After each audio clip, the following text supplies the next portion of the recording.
So this video is not about the Euthyphro dilemma, but what it is about is this person who asked the question in the William Lane Craig John Shook Q&A. Now, it never really dawned on me, but I realized a lot of people actually think like this person. We're gonna play the clip, and I'm gonna expand on what I mean. Hey, Dr. Craig. I want to say that I hope God is a humanist.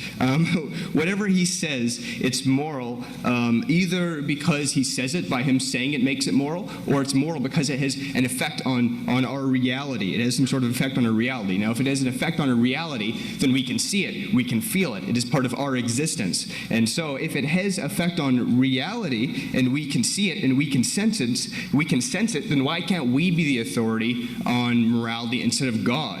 Why can't we be the ones? The only difference is that we want it instead of God wanting it. Well, I think the answer is because simply.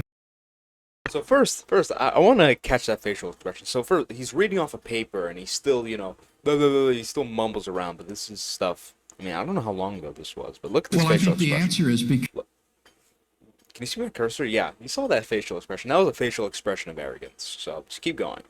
Because simply, if God does not exist, then human beings are just a relatively advanced species of primate. And as such, they're not anything special in the universe. They're just a blind evolutionary product of animals, and animals aren't moral agents. So, Special.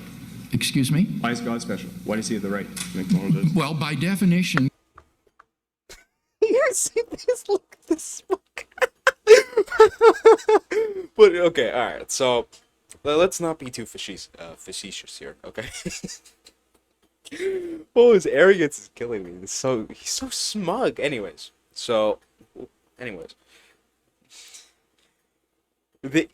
is such a baffling thing to me, and I've heard people, including Christians, they say these baffling things like, "What? What do you mean?" It's like well, what's special about God? It's like, well, what do you mean, what's special about God? God is the highest conceivable being. God is all-knowing, all-powerful. The only reason why you're alive is because God exists. If you presuppose God's existence, of course, which this... I mean, when you say this type of thing, well, why God's special, you're presupposing God's existence. That wouldn't make any sense if God didn't exist within the framework of what you were saying. But it's just crazy to me. What do you mean?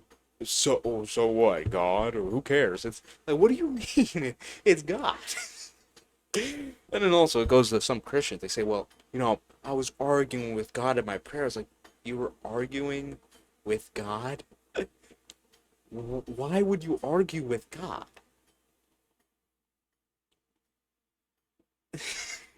Like, this stuff is so crazy to me. I don't even have words to explain.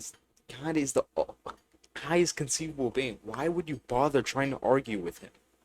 Why would you question... Of course, if you're presupposing God's existence, why would you question his judgments? Why would you question, like, well, what makes God special? Anyways, continue on. God is the greatest conceivable being. If anything were greater than that, then that would be God. So by definition, God is the greatest conceivable being. And moral goodness is a great-making property. So God, by definition, is morally perfect, morally good being. And so you have to get to some sort of ultimate absolute, and it seems to me that this would be God. And I think God is a humanist, as you would like to put it. God affirms the value of human beings who are persons, created persons in his image. But you see, if there is no God, then we're just primates. We're just animals. And there's... Find one thing I said here. I said it would be arbitrary him saying things if it's just the fact that he said it that made it moral. I said that it's moral because we can see it in reality, so it almost exists without that. I think that the argument here is the old Euthyphro argument, which asks, is it moral because God says so, or does God say so because it's moral? And I think that's a false dilemma.